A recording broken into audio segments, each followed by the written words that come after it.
ठ्याक्कै नेपाल झै छ है गाइज, देख्न सक्नुहुन्छ मजाको। ठ्याक्कै मैले आजको चाहिँ मेन टपिक चाहिँ मैले स्यालेरी कति हुन्छ के हुन्छ भन्ने कुरा। हेलो गाइज, नमस्ते guys, welcome back to my another blog. It's me Ashok. के छ गाइज, सन्चै हुनुहुन्छ होला? म पनि सन्चै छु होइन। म चाहिँ अहिले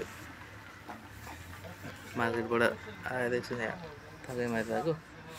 अनि के छ हाल खबर? सबै सन्चै आराम हुनुहुन्छ होला। आज चाहिँ मौसम एकदम क्लियर छ आज होइन। मौसम पनि अब हजुरको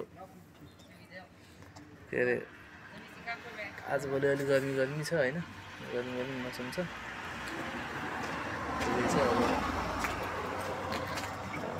त्यही भएर अब क्लियर भइरहेछ मौसम पनि, देख्न सक्नुहुन्छ। म देखाइदिन्छु।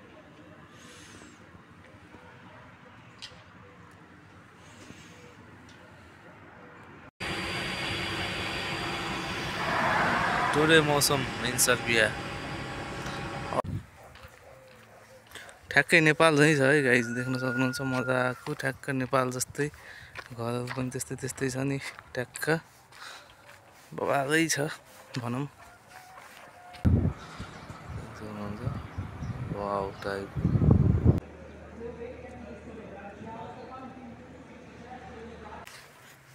आजको मौसम चाहिँ बबाल छ होइन, देख्न सक्नुहुन्छ मजाको। वरिपरि म चाहिँ अहिले मार्केट हिँडिरहेको छु। यसो अब खानालाई चामल लिनलाई है 4-5 मिनटको बाटो छ। बबाल छ, देख्न सक्नुहुन्छ। सिन बबाल छ, घरहरू पनि बबाल छ, ट्रकहरू कारहरू सबै। सो गाइज, हामी चाहिँ आइसकेको छौँ, बाटोमा हिँड्दैछौँ होइन। कतिले सोध्नुभएको थियो सर्बिया कस्तो छ, के छ, सर्बियामा कमाइ कति हुन्छ भनेर होइन। त्यो म भन्न पाएको छैन। सर्बियामा कमाइ हुने भनेको त्यही 550 युरोदेखि सुरु हुन्छ। 450 पनि खासमा त 450 हो। अहिले 2025देखि चाहिँ 550 युरो भएको छ। हामी चाहिँ मार्केटबाट आउँदैछौँ हो। यता देखो, यता हेर, हामी चाहिँ आउँदैछौँ होइन मस्तसँग।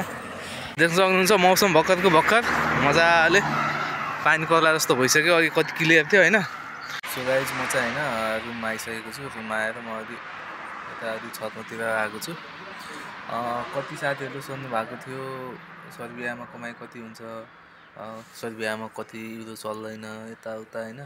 अनि मेन पावरको नाम यताउता भन्नु हुनुहुन्थ्यो। मेन पावरको नामको त म भिडियो म बनाइदिउँला। त्यतिकै चाहिँ कमाइको हिसाबले भन्ने हो भने कमाइ चाहिँ यहाँको 450 युरो हो। बेसिक भनेको 450 युरो हो। अहिले चाहिँ 2025देखि 100 युरो बढायो भनेर 100 युरो बढाएर अहिले 550 भएको छ। 550 भएको छ। त्यही हो। अब ओभर टाइम गरेर त्यही 700-800 युरो, 900, 1100 युरोसम्म पनि कमाइ हुन्छ। नहुने होइन। कम्पनी कस्तो छ भन्ने कुराले पनि प्रभाव पार्छ होइन। हाम्रो कम्पनी चाहिँ यही हो, यो यताको कम्पनी हाम्रो यो कम्पनी हो।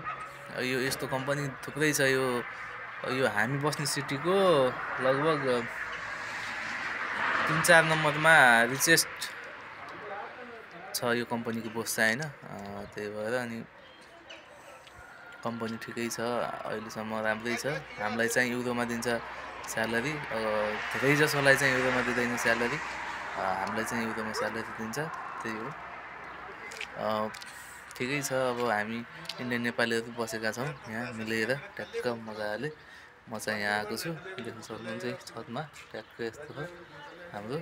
मौसम पनि आज दामी नै थियो। अब क्लियरै थियो। अहिले चाहिँ फेरि बादल लागेको छ। यो ठ्याक्कै यहाँको बर्खा टाइम जस्तो, नेपालको बर्खा टाइम जस्तो यहाँको पनि बर्खा टाइम छ अहिले होइन। मार्च अप्रिल हो यो। अप्रिलमा चाहिँ यस्तो हुँदो रहेछ होइन। हाम्रो चाहिँ यो बिल्डिङ चाहिँ ठ्याक्कै कम्पनीको अगाडि छ। हामी यहीँदेखि बस चढेर जान्छौँ। कतिमा देखिसक्नु भएको छ हजुरले होइन। अनि अलमोस्ट अब यता सबै अब होइन, अब कतिले भन्नुहुन्छ मलाई पनि त्यो कम्पनीमा ल्याउनु यताउता भन्नुहुन्छ होइन। मैले चाहिँ ल्याउनु अब हामीले सकिँदैन कि त्यस्तो। हामी पनि अब एजेन्टहरू आएको हो होइन। हाम्रो पनि एजेन्ट लगभग सप्लाई जस्तै छ। त्यस्तै भन्दा नि हुन्छ। नेपालमा जब सेन्टरबाट जब खोजे जस्तै हामीले पनि यहाँ पनि त्यस्तै तरिकाले खोजेको, किनकि हामी सिजनलमा आएको, सिजनलमा आएपछि अनि अलिक गाह्रो भएको छ। हामी पनि यो कम्पनी चेन्ज गर्ने भन्ने सोचमा छौँ, यो कम्पनी चेन्ज गर्ने, फेरि अर्को नयाँ कम्पनी जाने भनेर। तर कम्पनी चाहिँ राम्रो छ नराम्रो होइन, स्यालेरी पनि राम्रै दिन्छ, कामहरू पनि राम्रै छ होइन। त्यही हो अब कतिपय कुराहरू अब सबै चिज राम्रो पनि हुँदैन, कतिपय कुराहरू नराम्रो पनि हुन्छ होइन। त्यही हिसाबले अब गर्छु। मैले आजको चाहिँ मेन टपिक चाहिँ मैले स्यालेरी कति हुन्छ के हुन्छ भन्ने कुरामा ल्याएको। मैले त्यो 450 बेसिक थियो, अहिले 2025देखि चाहिँ 100 युरो बढेको भएर अहिले 550 छ। कति साथीहरूले त 450मा पनि गर्दैन भयो अहिले पनि होइन। हामीले चाहिँ 550 पाएको छौँ, प्लस त्यसैमा खाना बस्न फ्री हो। अनि 550 चाहिँ हाम्रो नेट स्यालेरी हो युरो, हामीलाई स्यालेरी पनि युरोमै दिन्छ मजाले। त्यही हो अब यहाँको चाहिँ अब अहिले चाहिँ ठिकै छ, अहिलेसम्म ठिकै छ। अब पछि के हुन्छ भन्ने कुरा थाहा छैन। देख्न सक्नुहुन्छ फेरि बादल आइसकेको छ, मजाले बादल लागेको छ होइन। के गर्ने यस्तै छ, हामी बस्ने बिल्डिङ यही हो, हाम्रो छेउछाउमा छ नि घरहरू होइन, देख्न सक्नुहुन्छ है मजाको, ठ्याक्कै नेपालकै घर जस्तो छ क्या, मजाको सिम्पल खालको घर होइन। घर अगाडि स्याउका बोटहरू, अङ्गुरका बोटहरू रोप्छन् यिनीहरूले, ट्याक्कै मजाको चटिक्कको घर छ, ठिकै छ ठाम।